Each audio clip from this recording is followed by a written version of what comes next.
அண்ணே என்னண்ணே சாப்பிட்றீங்க? என்ன சாப்பிடலாம்? அண்ணா ஒரு எம்டி பிரியாணி பார்சல். எனக்கும் அவர் கேட்ட அதே சாப்பாடு. அதுவாண்ணே? ஆமாம். சரிண்ணே எடுத்துட்டு வரேன். இந்தாங்கண்ணே. என்ன பீஸையை காணோம்? டேய் இங்கே வா. சொல்லுங்கண்ணே, வேற ஏதாச்சும் வேணுமா? என்னடா பிரியாணியில் பீஸே இல்லை? இது பிரியாணியே இல்லை, குஸ்கா. குஸ்காவா? நான் உங்ககிட்ட பிரியாணி தானே கேட்டேன். நீ எங்கண்ணே பிரியாணி கேட்டீங்க? அவர் என்ன கேட்டாரோ அதுதானே கேட்டீங்க. ஆமாம், அவர் கேட்டதை தான் கேட்டேன். அவர் எம்டின்னு ஏதோ ஒரு பிரியாணி சொன்னார்ல, அதானே கேட்டேன். அவர் எம்டி பிரியாணி தான் கேட்டாரு, நீங்களும் அதே தான் சொன்னீங்க. நானும் அதான் உங்களுக்கு எடுத்து வந்து கொடுத்துருக்கேன். அப்புறம் ஏன்டா இதுல பீஸ் இல்ல? எம்டி பிரியாணில பீஸே இருக்கானே. எம்டினா ஒண்ணுமே இல்லைன்னு அர்த்தமே. எம்டினா ஒண்ணுமே இல்லைன்னு அர்த்தமா?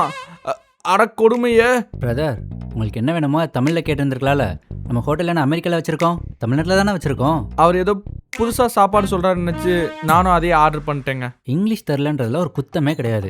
நம்ம தமிழ்நாட்டில் தானே பிறந்திருக்கோம், நம்ம தாய்மொழியும் தமிழ் தானே. அப்புறம் ஏன் தமிழில் கேட்க கூச்சப்படுறீங்க? இல்லைண்ணே, இவர் ஏதாவது தப்பாக நினச்சிப்பாருன்னா. நான் எங்கனே தப்பாக நினைக்க போகிறேன்? எனக்கே இங்கிலீஷ் அறகுறை தான். உங்களுக்கு என்ன வேணுமோ அது தமிழில் கேட்டு பழகிக்கோங்க. தமிழ்நாடுகளுக்கு பெருமை பண்ணுமே தவிர தமிழில் பேச கூச்சப்படக்கூடாது. சரிங்கண்ணே, அப்போ இனிமேல் நான் தமிழ்லேயே கேட்குறேன். சீக்கிரமாக போய் ஒரு எம்டி பிரியாணி கொண்டு வாங்க. இல்லைண்ணே, குஸ்கா இங்கே இருக்கு, சிக்கன் பீஸ் மட்டும் கொண்டு வாங்க. சரிங்கண்ணே. Talk to Editors presents Kanmani Mess.